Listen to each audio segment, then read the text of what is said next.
Hello, everyone. Happy Friday. This is Sam. I have Ken on the call as well. Today's topic is on the viewer window slash playback window and how to use it. And I'm going to show you a whole bunch of other tips that I've learned from preparing for this demo um, for like fine tuning your motion sensors. And then a later topic will be the deep stack analysis as well. But today is going to focus on motion triggers and how to fine tune your settings for your cameras. Let's start with announcements. Engineering's focused on 5.5 release. That's why we've been a little bit slower on updates recently. We're looking for testers. So if you're interested, we have a lot of pretty passionate users. So if you're interested, please let us know. We only want 5, so it's not a lot. So support, if you're interested, send an email to support@blueirissoftware.com.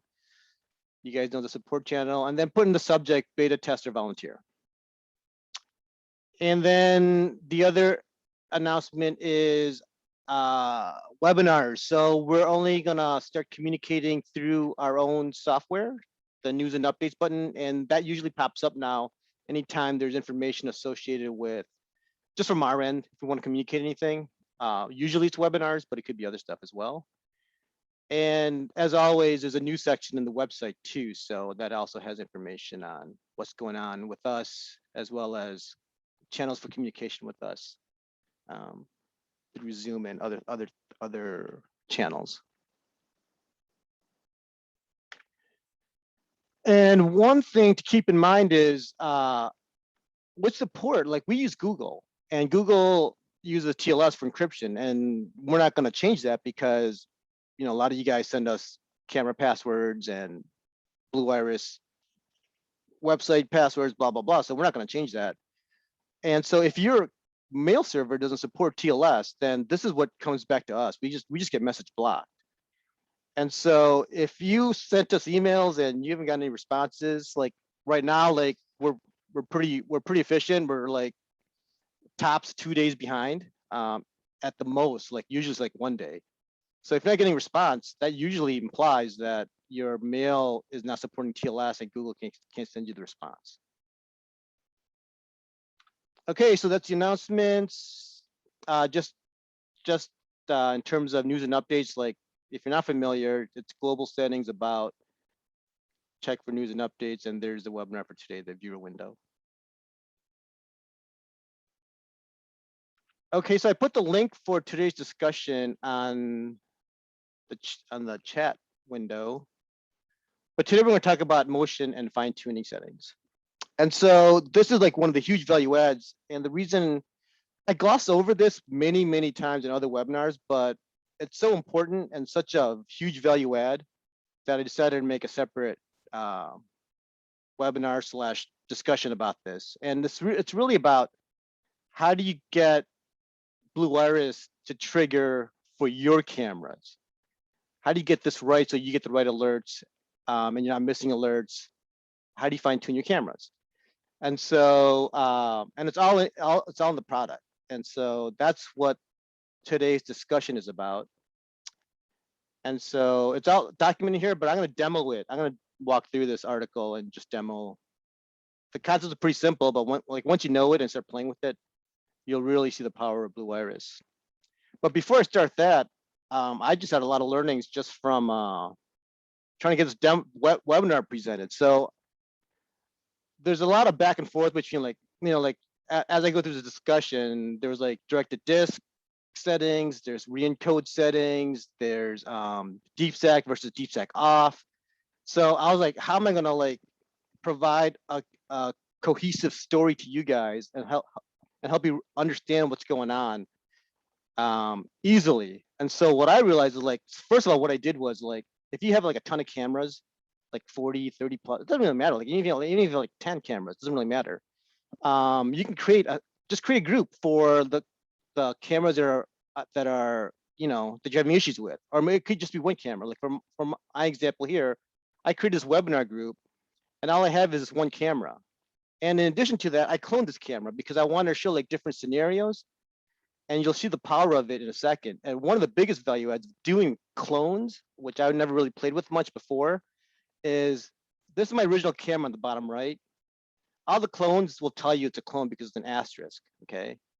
And why you want to clone is because versus like creating a new camera is because the resources of pull the stream and stuff, it's all coming from this one camera, and Blue Iris is doing the magic in the behind the scenes, so that the CPU resources, like it's all efficient if you use clones versus duplicating cameras, which is like which would mean like another connection to that same camera, which is a lot of load on the CPU as well as the camera itself. So, anyways, that's the value of clones. So once you have that idea, and you know what and they mark the asterisk is what marks a clone versus a master. So this is the master. One big value add is like if you're like trying to tweak one camera and you want to mess with your original settings, create a clone, mess with these settings, and then just run them both for like a day or 2 days and see the difference. And it's so easy in Blue Iris because all you have to do is select it. And if you do like single camera selection, you'll see the alerts associated with this camera. And then you just boom, you see the alerts associated with this camera, and then boom, this camera, and then this camera. So like you can see the difference like visually just by using the product itself. So that was like one huge takeaway, like leverage clones for fine tuning. I haven't put that in the article yet because I just discovered it like last night, but that's one big value add. And another thing is like if you're used to like if you started playing with schedules and profiles, like this is a live site, like like I have security people like like leveraging these alerts. So I can't mess with it like when it's live, right? So I created a test profile. And so what's great about that is like in Blue Iris, like these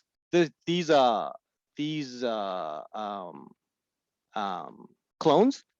Look at it only turns on for the test profile. Like other like golden nuggets on how you can like mess with stuff that doesn't affect your production environment. So like for example, so like because I've done that, like watch if I go to like a live profile like active, the clones die and the main one stays, which is exactly what I wanted. So there's a lot of great little functionality in Blue Iris that you can also leverage just for debugging and fine tuning and other stuff. The other aspect I want to point out is like I needed like I have different settings for these different clones, right? And it started getting confusing. Like I started with creating notes, and I was like, well, I keep opening it up and seeing what the notes are. So then I started using the overlays. I typed the notes into the overlays. So like now I know like right away, like the top two are re-encoding, the bottom is direct to disk. I have DStack on here, I have DStack off here. Like I know what's going on, and so like during this demo, like when I like show you stuff, it just became super easy. So I just want to start with that. Like there's a lot of really cool stuff to help you like figure things out on your own in Blue Iris itself. All right, so now let's get to the topic of today, which is fine-tuning motion sensors. All right, so the biggest, okay, let's start from the top. Fine-tuning motion sensors, so fine-tuning. So here's the article. So to start from the top, always, if you haven't yet, you should know where the checklist is and bookmark that. It's under onboarding, Blue Iris onboarding checklist. I try to like document. I've created a ton of articles now, so like it's not all listed here because that'd be too much noise, but the major topics are here. And so what we're going to talk about is triggers and alerts. Like if you want to understand like if you're new and you need to figure out like what to trigger and what's an alert, all that kind of stuff, start with the webinars. And then once you have that basic understanding, now you want to get into like the fine tuning stuff. And so this is what we're going to talk about today, like the motion sensor fine tuning. And then a later webinar might be deep stack fine tuning. So that's where you start. So I'm going to go to the motion fine tuning article, which is here. And then it's a typical format, introduction, basics, and then I dive into the topic. So let's start from the top, introduction. This article is a deep dive into playback window / viewer window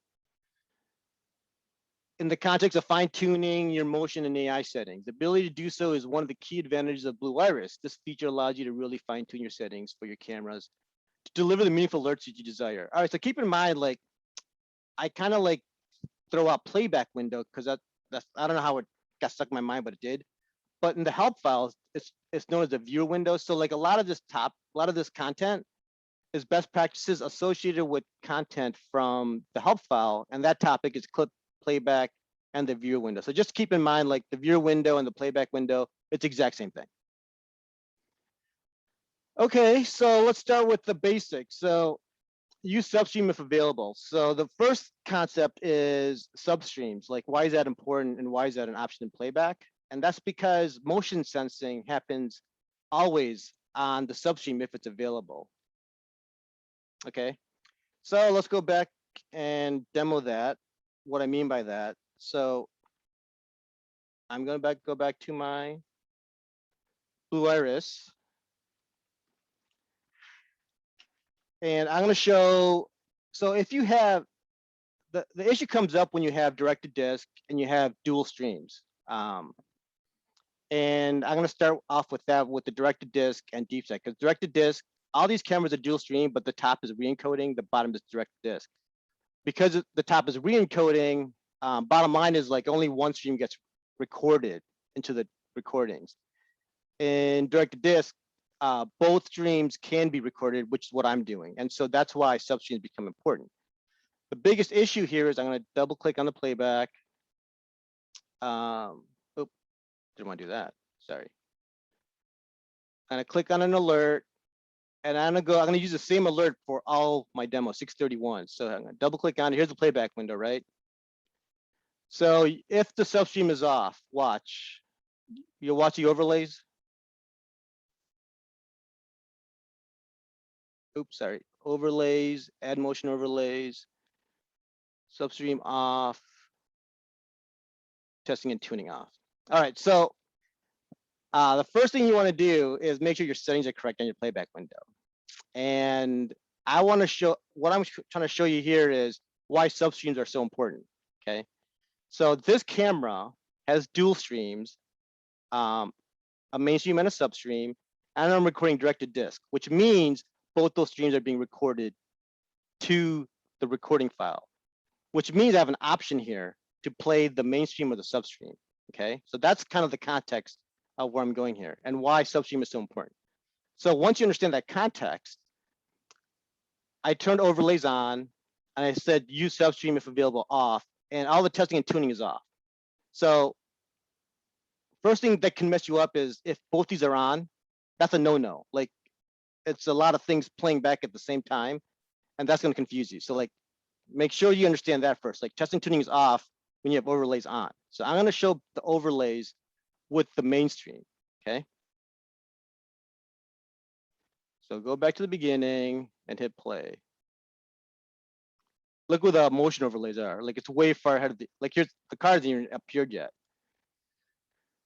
And the car is going to appear. See, it's like way ahead of the car. It looks like a ghost image, right? So that's why, and the reason is because the mainstream and the substream are not synchronized. Like, you know, it's very hard to get them perfectly aligned. And for me, it's even harder because these cameras are coming across the internet. So there's going to be a lot of disparity between the synchronization between two streams. So that's why the motion overlays look like way off from the object, right? However, if I go and use a substream, if available, play it again, it's all magically lined up. Because now the motion overlays, which is on the substream, is what you're seeing, which is the substream. So that's why this is so important, especially when you have directed disk and you have substreams in your cameras. Just so we're clear on what substreams are, a quick review, video, configure, mainstream, substream. If you have two fields populated for the main and sub, that means you have two streams coming in from your camera. So that's what I mean by mainstream and substream. Okay. So once you have that understanding, that's what this first topic is about. Use substream if available. So if you are fine tuning and your camera is set for dual streams and you're recording directed disk, you have two streams coming in, okay? And so if you don't have the substream selected, you get the misalignment between motion and you'd be like, why is my motion so far off from my object? And that's why. All right, that's the first thing. And then overlays with direct-to-disk versus re-encode. So the biggest concept here is when you're doing direct-to-disk, Blue Iris is saving the metadata for timestamp and motion overlays, regardless of whether you turn them on or off in your camera settings. However, with re-encode is only recording what you're seeing in the live view. So if you don't have these turned on or selected, and you have re-encode as you're recording, then when you're playing back, all you see is what was on the live view. So bottom line is, with direct-to-disk, whether you have these set or not set, it's still available.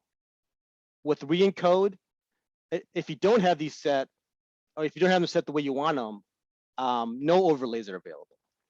And Blue Iris makes it really easy to know that as well, because it enables it and disables it based off your recording. So it's fairly simple. I'll just show that.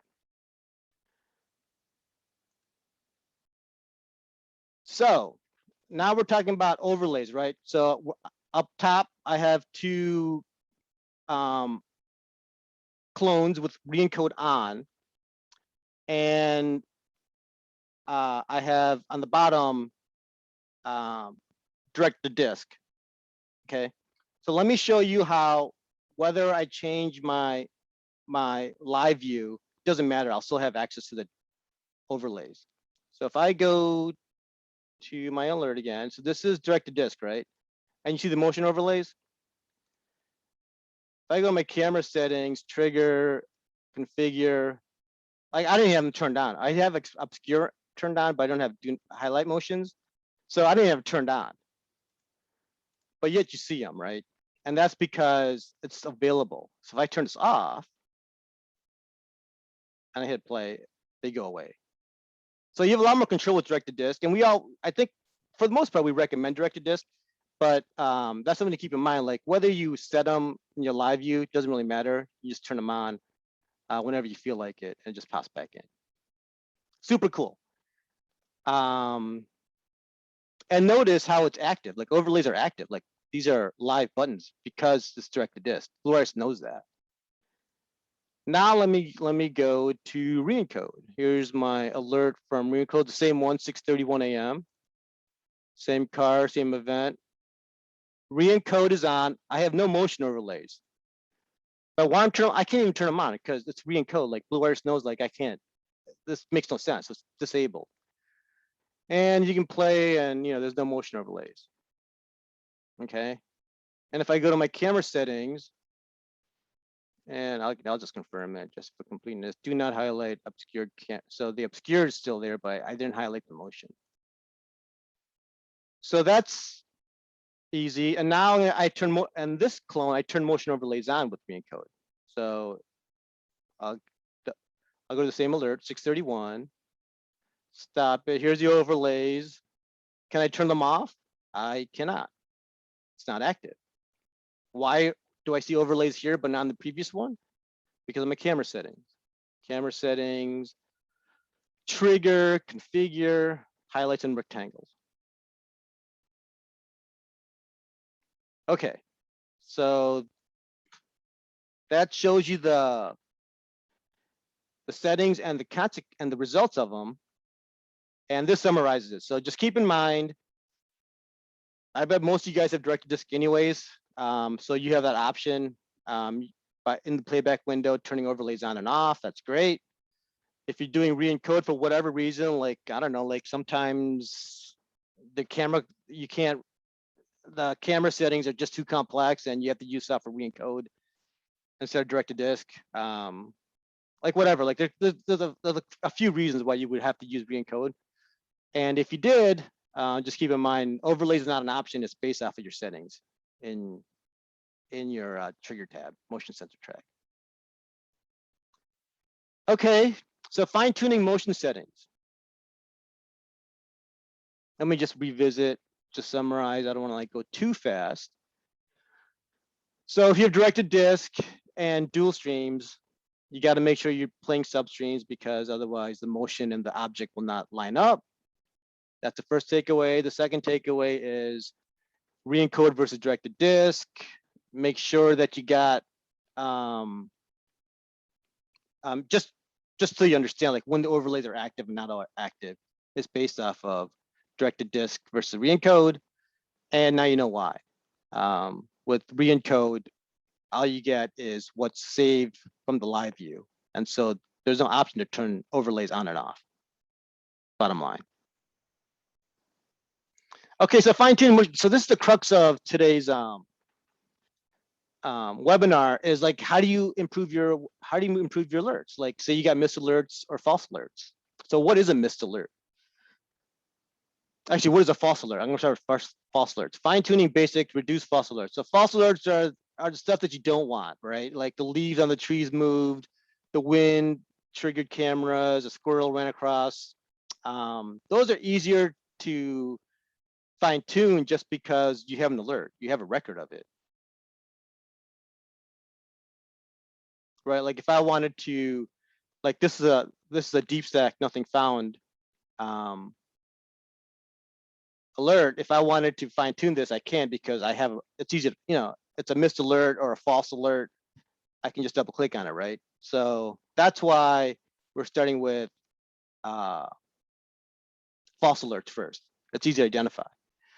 And the steps are very simple. Like step one, you first got to understand what's going on with deep stack.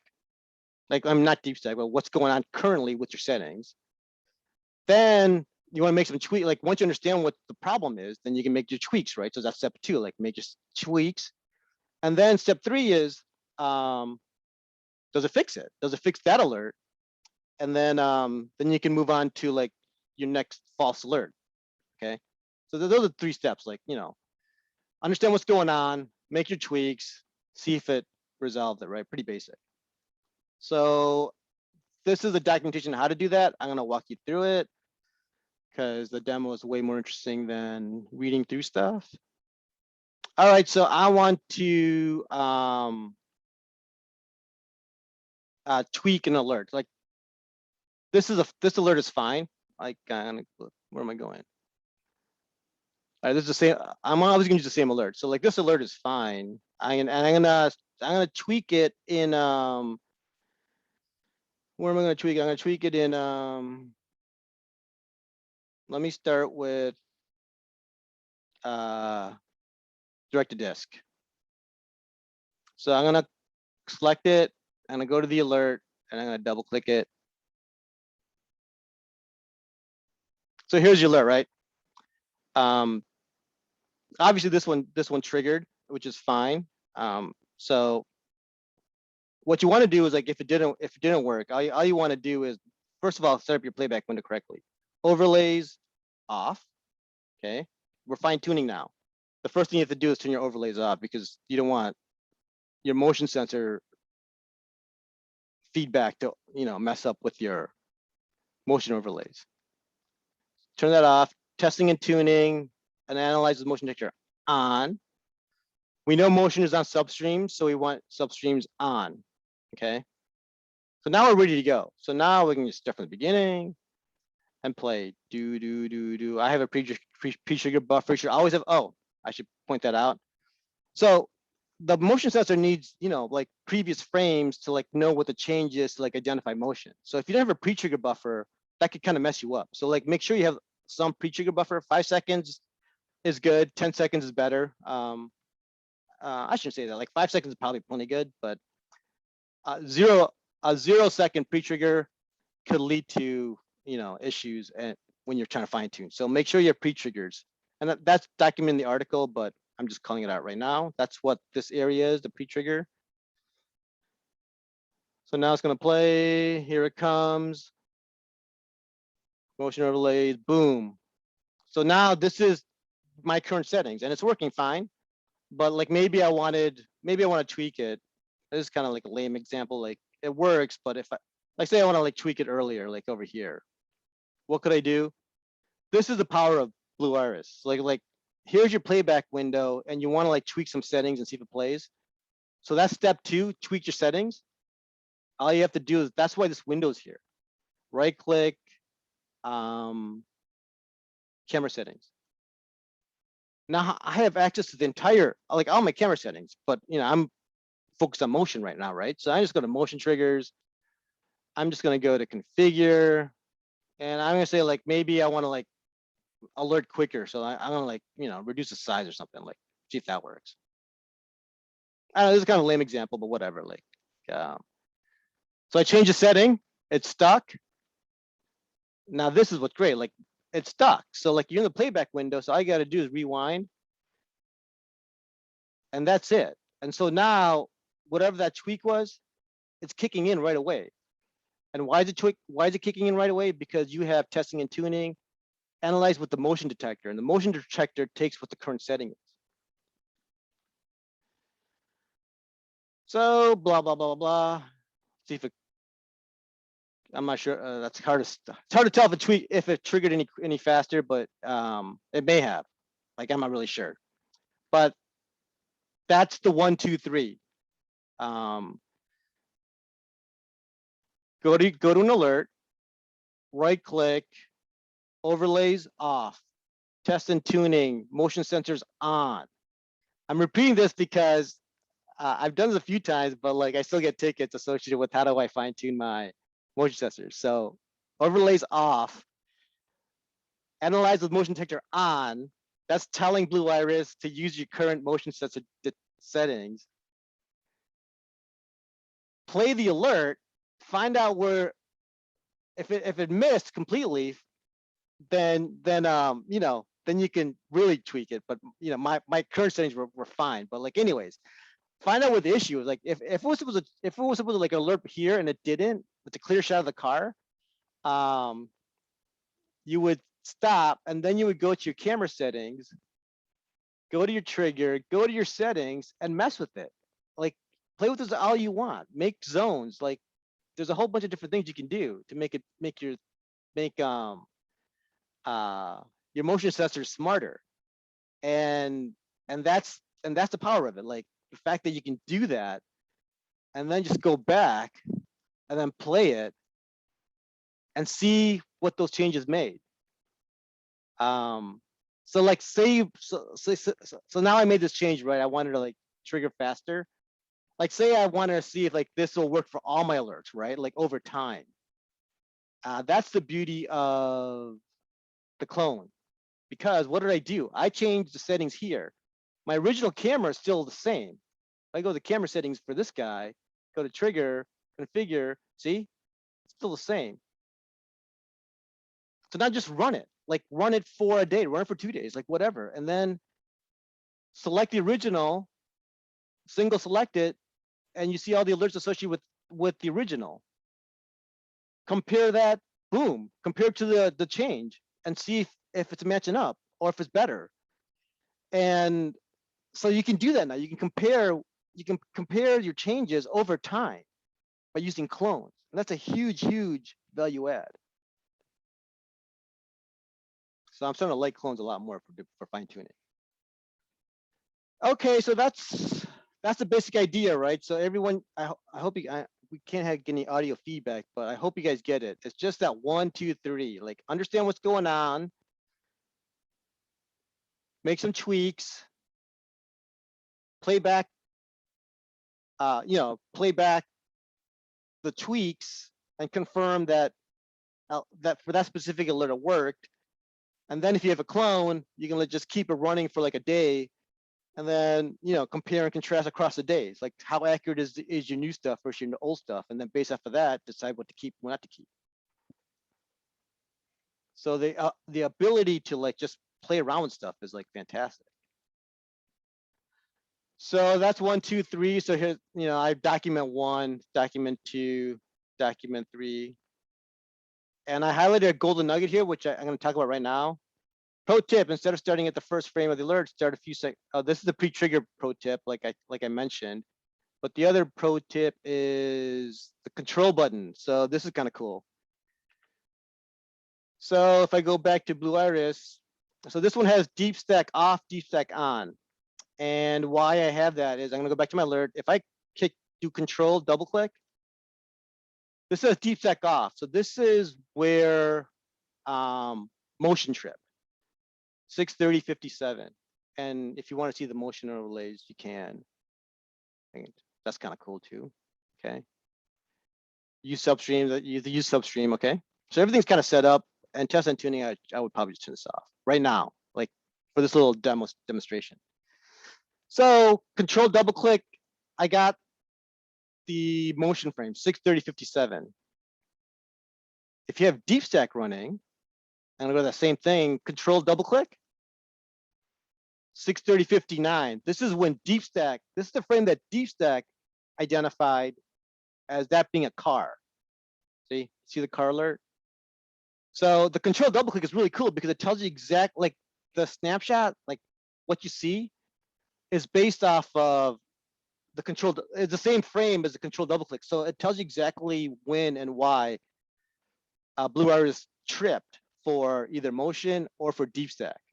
And this alone is huge. Like, you know, like it tells you so much, like now you know like why trip. And if you don't want it to trip, if it's a false alert, you can just go to this frame, right, and decide what you got to tweak to fix it. It's really easy now.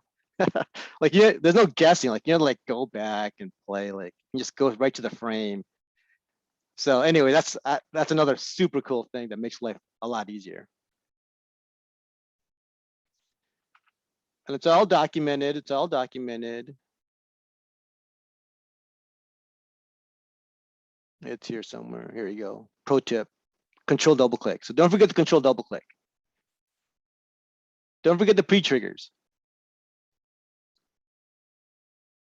And that's it. So that's it for like fine-tuning false alerts. I mean, yeah, false alerts. Now, how about if you got missed alerts? What's a missed alert? Missed alerts is like you look at your cameras and you're like, how come the camera didn't trip, right? Like it should have tripped and it didn't. Now this is more challenging just because if it didn't, if the motion didn't trip, then there's no recording of it. Unless in general, like when you have wind triggered or wind alerted, like all the wind settings for recordings, you missed the false alert. It's not recorded because of your settings. And so the only way to work around that is if you're noticing false alerts, you gotta start recording continuously. And so that's what this is about. So like, if you're noticing false alerts, I mean missed alerts, turn on continuous recording. First, you need to turn on continuous recording. So that demo is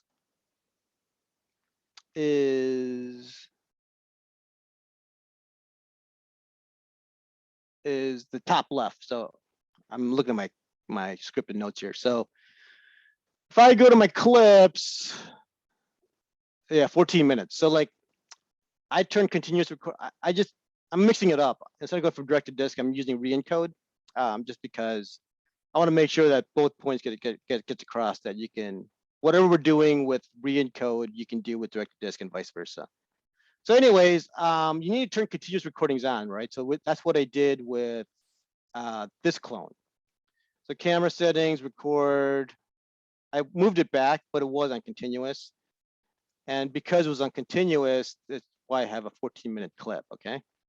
So I had it recording and my alerts are fine. I turned off motion sensors to get some false alerts. So that I kind of forced it to provide some false alerts. So here I am playing it, and I know I'm gonna go to 7:18:24. I'm looking at the time, 7:16. Let me get a little faster. So, you know, look at the controls too. Like, you know, like I demoed this quite a few times, but like these controls are really cool. Like, you can like drag it and go fast. You can go back. Super cool stuff. Like, you know, it's easy. So anyway, 7:18. Here we go. 7:18:21. Here's a car coming in. So I turned motion sensors off. So here's a false alert. I kind of forced a false alert, right? So like, if I want to like go back, if you're like watching your cameras and you see a false alert and you continuous recording, you can do this because you're recording everything, right? So I just go back to where I should have started tracking stuff, like maybe here, I don't know, like whatever, like here.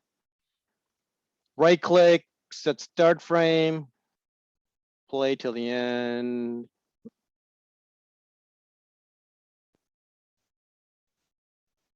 You see how I'm nudging forward just by hitting, like instead of going back and forth like this, which is a pain in the butt, you can just go like, you can just push the pause button. it'll nudge forward. Another real cool nugget that I'm not sure if everyone's aware of, but thought I'd share everything. And then you do right click. So this is pretty much the end of the car. Set end frame. So I got my markers. I want to like fine tune that. So now I got my markers. I'm gonna add to the clipboard. So here's the event. Okay. So how do I get to that? So now it's in the clipboard. So I go to my clipboard. There it is. So now I got it recorded. And so now I can do exactly what I was doing before. So like right click, use substream, yes, because I'm this is re-encode, so it doesn't really matter. Like it's the same stream because, well, let me just share that. So like if you're doing re-encode, you only got one stream. You only got the live view being recorded. So whether you do substream or not substream, nothing's gonna break, nothing's gonna change. It's just it's the same thing. It's the same speed. Now I turned overlays off because if I had overlays on for this camera, that's another little tip that you keep in mind. If you're doing re-encode and you have do not highlight motions, if you like, you want that off because you want a clean image. Like you don't want the overlays because it's going to mess up the motion sensor. So that's what I have. So I have the overlays off, so nothing is seen besides the view of the camera from the camera. And now I can do whatever I want. So based off of this, I can you know, go to my camera settings. Oops, I forgot to turn the motion overlays on. Overlays, oops. Testing and tuning, add motion detectors. So it'll work. Like I don't have to change anything. I just forced it off. It'll trip. See, like my settings were fine. I just forced it off. I turned motion sensors off to get the false alert. But like my current settings are fine. But that being said, like if you wanted to, if it was a real missed alert, just go to camera settings, trigger, blah blah blah. Tweak your settings, blah blah blah. Hit OK, obviously. I should do. Let me just do that just so it's clear. Make your changes setting. I'm gonna change something. Okay. It's got to kick in. I'm gonna rewind. And I'm gonna play it again. I made it bigger, so maybe it won't trip this time. Let's see. See, I messed up the settings because I made the minimum object size bigger. It didn't. The red box saying it tripped didn't appear, right? So I messed up my settings. So anyways, that's how you change your settings. And once you like them, you're done. If you don't like them, you can go back and reset them. You can move it back to whatever you want, or since it's a clone, you can just delete it. Delete the clone and make another clone and try again. Like whatever, like, you know, this is your master. So whatever you did here, if you want to go back and you forgot what the last setting was, you can just go to your original camera settings. Like there's one thing you could do. You can just go back to your original. This at 546. I would just change this back to 546. Oh, it was 546. Anybody select the wrong camera? Oh wait, that was the wrong camera. Sorry, this camera. Gotta know what you're doing. Trigger settings, configure. I can move it back to 546. Sorry. Yeah. So now it's back to like the way it was. So you can either delete it and start over, or you can just go back to your master and copy the settings if you forgot what you changed. And the other aspect is, I didn't talk about this window, but I'm gonna do that right now. So the other aspect, so like, let me just finish up where we're at before I jump to the next one. So identifying missed alerts, real simple, right? So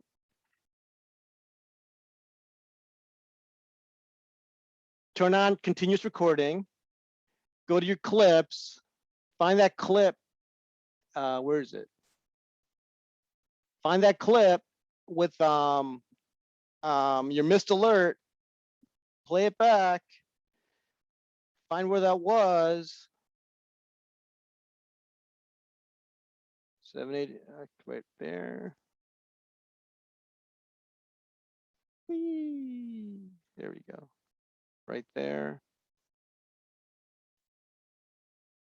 You know, mark the start and the end frames. Save it to the clipboard. Tweak your settings. Once you're done and you think they're good, you can delete it or you can keep it.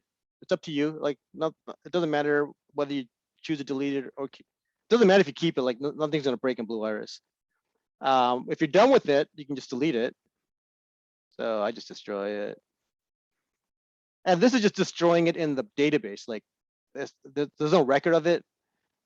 Absolutely nothing happened to the recording. The recording is not, nothing happened with the actual file in the recording. So you don't have to worry about deleting stuff in the clipboard.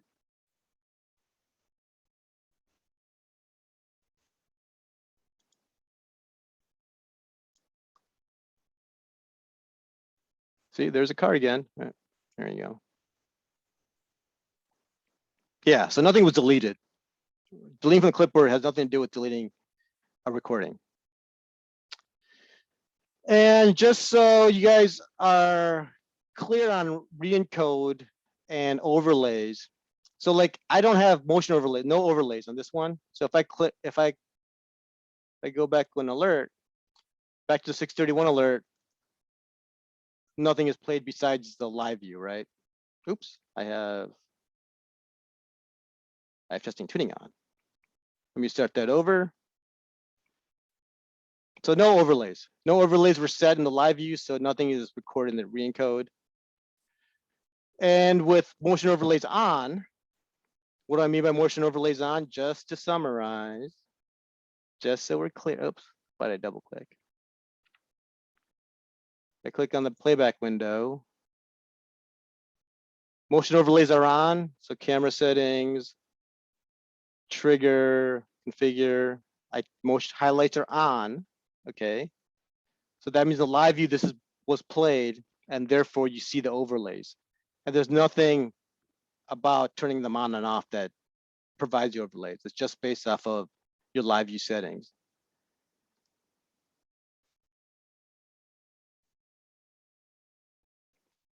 Okay, so now you have the different scenarios. If you have re-encode, setting live view, motion overlays are important if you want it in playback. When you're fine tuning, you definitely want your motion overlays off so that the motion sensor overlays are you don't get confused between two overlays being played at once. With direct to disk, you have a lot of flexibility. Like whether you turn the overlays on or off during live view doesn't matter because you can choose whether to turn them on and off during playback.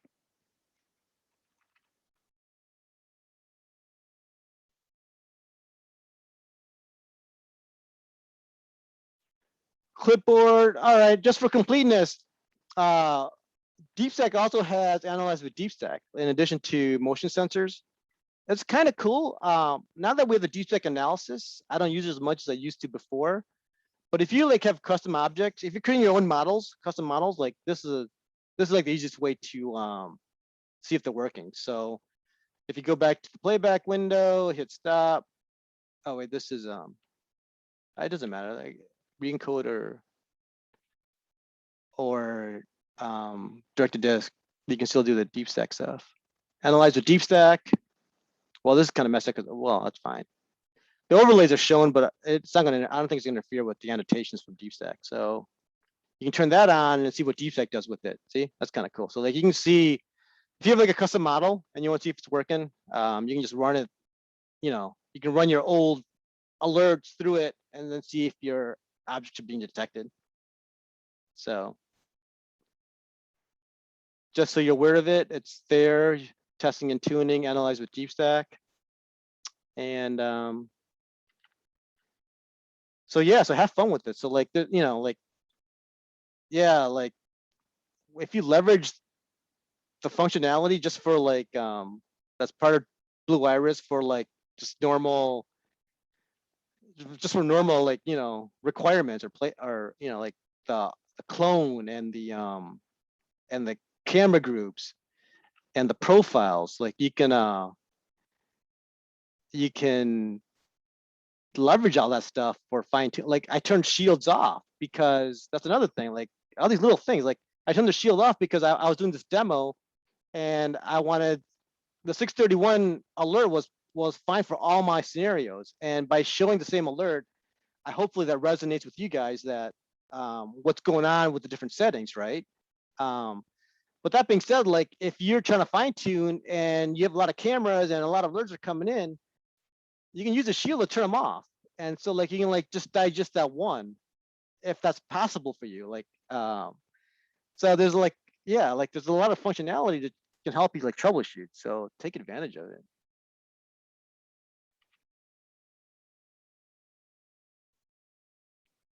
Okay, and that's it. So next steps, like if you still get stuck, what we need, send us the BVR file, and here's some instructions on how to like create a short BVR file instead of like a 4 gig, file. Send your camera settings and then describe the issue, and then I mean, basically we'll do the exact same thing that I just walked through in this demo, and I'll probably help you figure it out. But yeah. And the other part is like there's tips, and it's already 8:45, so I'm going to stop talking. But there's a link to tips and tricks. Some of the things that, like from other tickets and just fine tuning, like other things you could do to get smarter alerts. All right, guys, that's all I had. Let's open up for questions.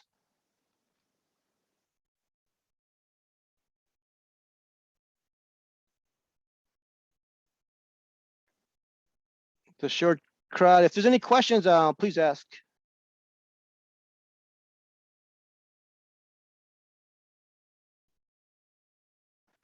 Oh, here's another tip. To go to a specific time on the playback, click the black timestamp panel. The black timestamp panel, then enter the date time. Okay, let me try that. I never played with that.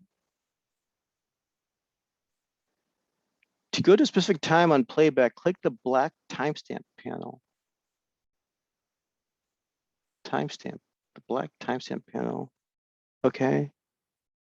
Then enter the date time. Oh, yeah, like I think this gentleman is referring to the timeline is specifying a date.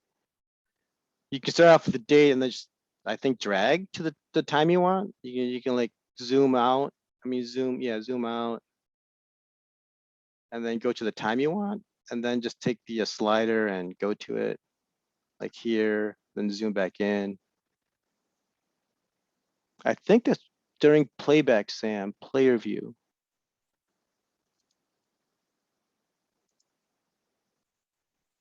Oh, Ken, do you know what he's talking about? Thanks, Tony, for the tip. I'm trying to figure it out, or James for the tip. Can you there? Yeah, sorry. Yeah, you can't get the window to pop up. No. Like, sorry. This guy, there's another tip in here that I'm trying to figure out myself. It says to go to a specific time on the playback, click the black timestamp tab. Oh, how cool is that? Thanks, thanks, guys. Like, yeah, like I'm learning as much as you guys are. So like that's super cool too. Like you can go to a specific time. Oh my gosh, how cool is that? All right, I get it. Oh, cool. Oh, nice. All right, that's a nice little tip. Thank you. We learn from each other. Stan Wetmore, allowed to talk. You're muted right now, Stan. Hey, can you hear me now? There you go. How do you create a clone? Oh, good question. Add camera. Copy from another camera. And then, all right, I'm gonna create another one from Media 7. I'm gonna hit OK. So, but all right, let me show you what I'm gonna do. So the most important part here is like once you clone from your master, uncheck the master. Like this is the clone. So this can mess up Blue Iris. So make sure that you uncheck it. and then hit OK. And then there it is. Great, thank you. You're welcome. Oh, that's 87. Where's the clone? Here's a clone. Here's 20. Yeah.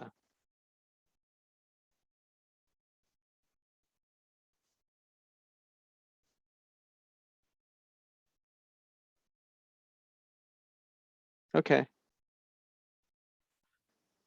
Camera, I'm gonna delete it. There's like too much space. Delete it. Where's my delete? Delete camera. Bye-bye. Oops, wrong thing. Oh shoot, I selected the wrong one. It doesn't matter. The master's still there. So okay, I'm still good. All right. So when you talked about tweaking in the deep stack on off portion, are you always focusing on tweaking the trigger settings? Do deep stack settings play a role? Well, yes and no. Like, I mean, with deep stack, I'll discuss it. It's a little bit off topic, but since there aren't that many questions, like similar to motion fine tuning, there's also deep stack fine tuning, but it's become so much easier today, just because of the deep stack analysis. So once once your cameras are triggering properly, like you're getting the objects, tweaking deep stack is kind of trivial. So like if I go to, and so this is deep stack on, right? Mainstream directed disk. I'm gonna click on the alert. I'm gonna stop, and then I'm gonna go to my alerts. Let me make this half.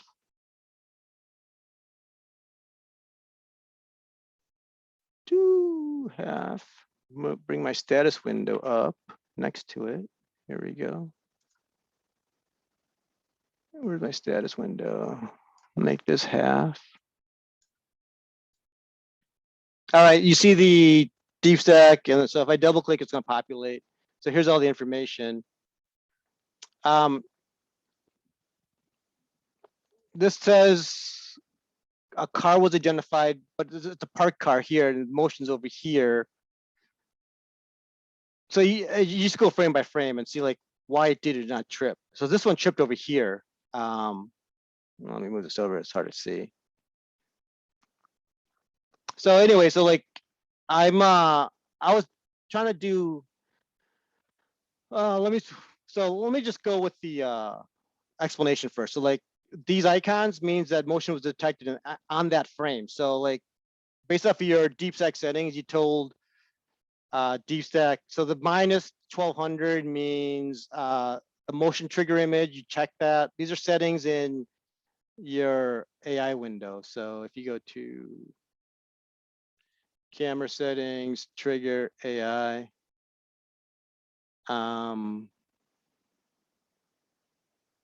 you use a mainstream, begin analysis with motion leading edge. Like these are settings here that results in what's being analyzed. So the T minus 1200 has to do with motion leading edge. So that was first analyzed, and the highlights tell you where the motion was detected. So clearly, like I have a synchronization issue because I'm using the mainstream, and you know, there should be no motion, right? Because there's no object, right? But like this frame is the mainstream is way ahead of the substream, which is tracking the object. Similar to like what I discussed earlier. So, and then you just go to the frame. So this detected motion as well. Again, there's a synchronization issue. I got lucky because even though there's motion and it's not the same, it's not the deep stack is working off the mainstream. I got lucky because the mainstreams overlapped enough with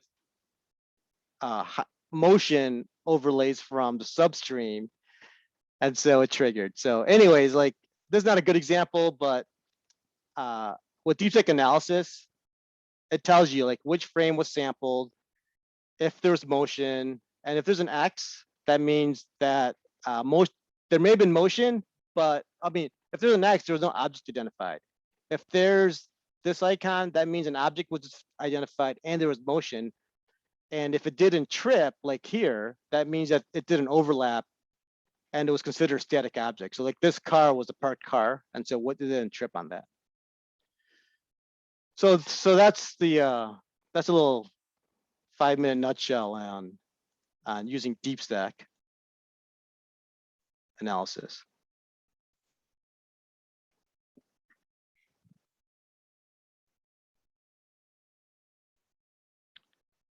All right, I'm just going through the chat since no one's like chiming in with live questions. So when you talked about tweaking, okay. Can you tell me what FTP second error 1F means? I guess sometimes, but not every time. Web backup. Oh, is this a status log error? Like I also sometimes FTP. We might need to. That's a little bit too in the weeds. I don't know. Ken, if you want to chime in, you can. Otherwise, something like this is better asked via ticket.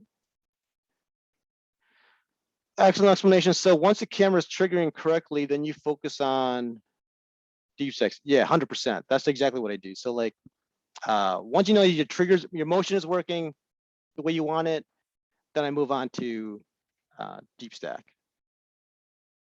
And to be honest, there isn't really much to do with deep stack. Like either you, like, I know right away that my mainstream is not synchronized. I knew that earlier just from my motion overlays, right? Like they weren't lined up from main and sub. So I knew that I had to, like for me, it's obvious to me that for my cameras, I have to go artificial intelligence, substream off, mainstream off.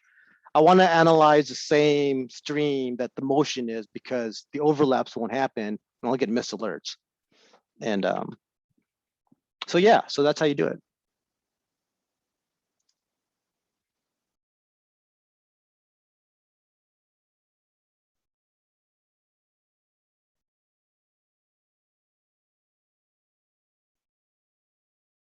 Okay, it's almost top of the hour. So one last call for questions. Otherwise, we'll wrap it up. There's some pressing issue or conceptual issue, more conceptual. Like if there's something that you can't figure out, speak now or forever hold your peace until our next webinar.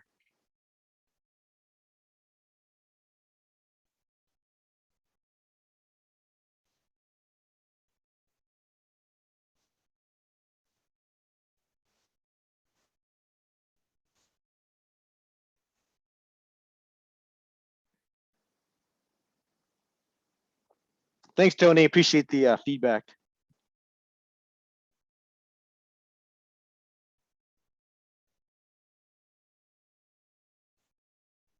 Okay, I guess no more questions then. It's a quiet Friday, which is not always bad. Ken, closing thoughts, and then we'll just wait. Now we got a question. How do you delete locked files? You have to unlock it first. I think unprotected. I've never. Here's protect. Here's lock. So if you unprotect, that's how you unprotect it. You can see my screen, right? Yeah, I'm still sharing. Unprotected, and then you can just delete it. And where's delete? There you go, delete.